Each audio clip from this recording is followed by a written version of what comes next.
This is a Film Stories original podcast.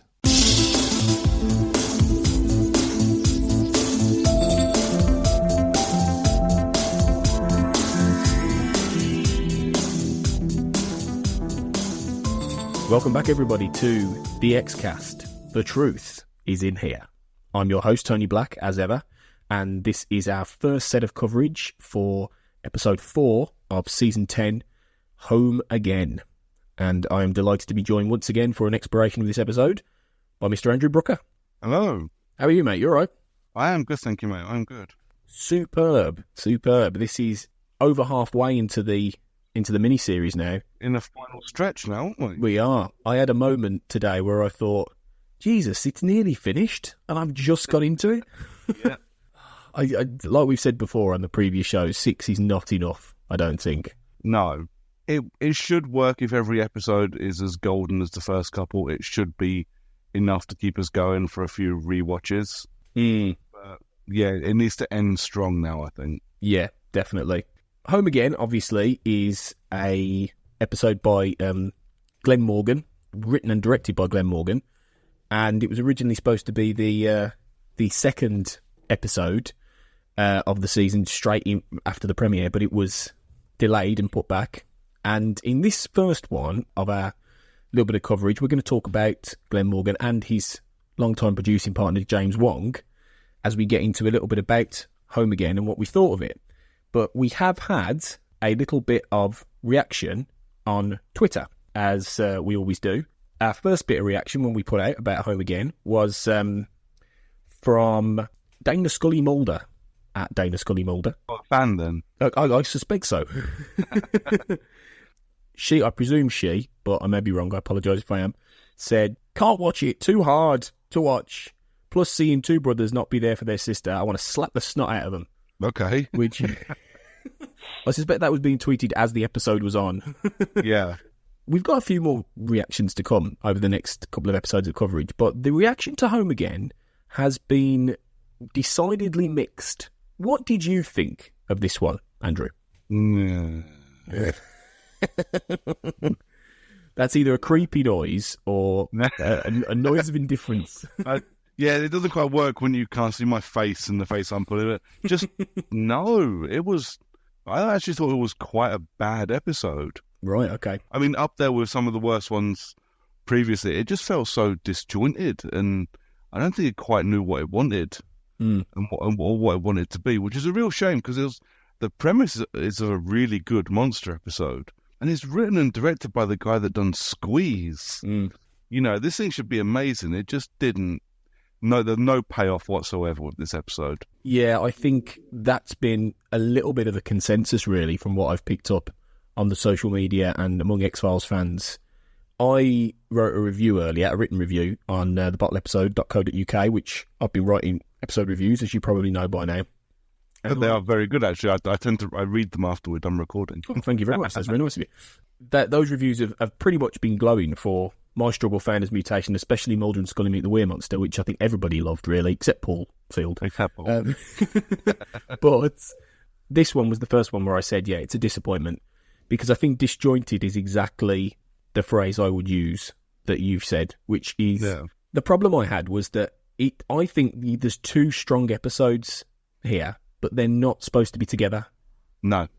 And I think that it was a case of possibly, and as I put in my written review, the cynic in me thinks that they moved this on purpose because they knew it wasn't up to snuff, because they decided that they wanted to get a whole section of emotional development for Scully and have everything happen to her mom and everything. And they wanted to do that, but they didn't know where it fit. And they decided to wedge it with Home Again. And the result is just, I wouldn't say it's a mess, but I just think it's misconceived, basically. Yep. I'd agree with that. I mean, when you watch it, I'm genuinely glad, actually, that this wasn't episode 2, like it was supposed to be.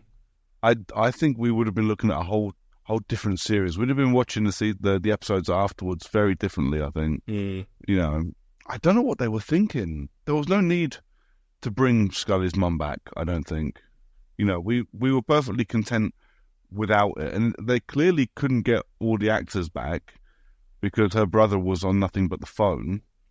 Do you see what I mean? Yeah. Genuinely, I'm hoping by the time we're done talking about these episodes, I'm hoping I understand it a bit better, because at the moment I'm confused as to what I've just watched. Well, they always had a weird thing with Scully's brothers as well, because you always saw, obviously, Scully's mom, played by Sheila Larkin, who appeared throughout the whole run, really.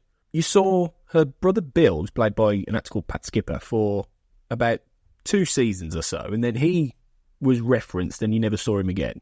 Yeah. And then she had, obviously, there was Melissa, who sadly died, but she played quite a key role. But then there was another brother called Charles, who we do hear for the first time. This is the first time we've ever heard his voice, right? And we've always known about Charles. He's always been there, but he's still not been seen on screen. And this was the first time we ever heard his voice. And to my mind, the first time we ever knew he was estranged from her mother as well. That feels like it's just been thrown in there, and probably because they'd never really done anything with Charles. It always just seemed very strange, the way they dealt with Scully's brothers. I get the feeling that the thing with Charles in this episode, I think it was supposed to have more impact on us, the people watching it, than it actually had. Yeah. You kind of get this feeling when you're watching it, and you know this Charles is mentioned.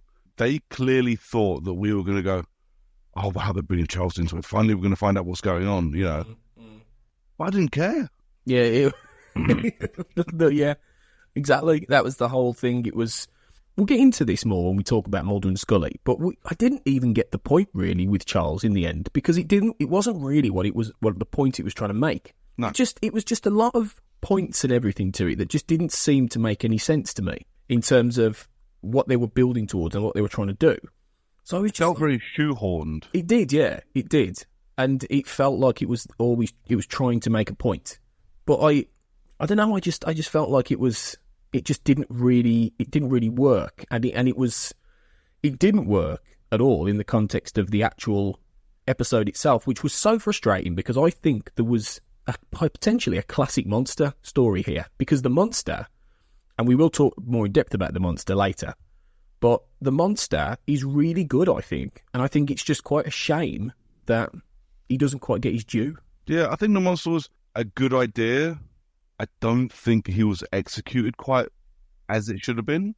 And I think a lot of that is possibly down to the fact that half the episode has to be dedicated to what's going on at the hospital. So we don't get much time to have him explained and get a bit more time with the monster. Yeah. But because of that, I don't think it didn't fall quite right for me. There were some glaring issues for me with the monster, which we'll talk about a little bit later on. But I wanted it to be really cool, not quite. And I think it should be mentioned, you know, you and me have been sitting there for weeks going, this episode's called Home Again. I feel really fucking ripped off now. Well, it's funny because I was going to bring this up, because obviously in previous episodes you've talked about how much you wanted it to be a sequel to Home, which was probably Morgan and Wong's most infamous episode. Probably an argument would be said their best as well.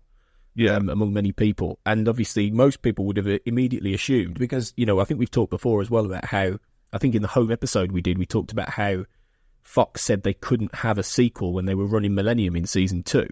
Yeah. So, you know, it's been one of those things that for years people have said, well, when we're going to see the Peacocks again, you know, and everything. So I can completely understand your frustration that you got a story. It was really...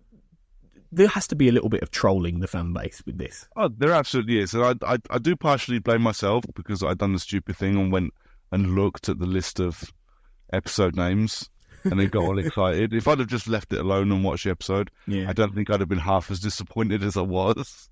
True. But, you know, I have to admit, by the part right up to the title sequence, I was interested, even after you realise it's clearly not the Peacocks. Once you get up to the title, I messaged you, don't I? Fucking hell, that's holy shit. Yeah, this is going to be good.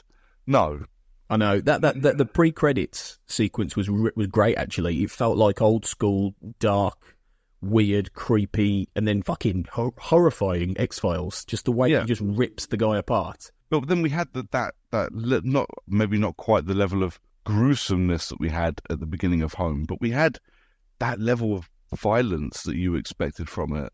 And, you know, like I say, even though we didn't get the Peacocks back, I was, okay, I might be able to forgive you for this. I'm up for this. Let's see where this goes. And it fell flat after the titles, sadly.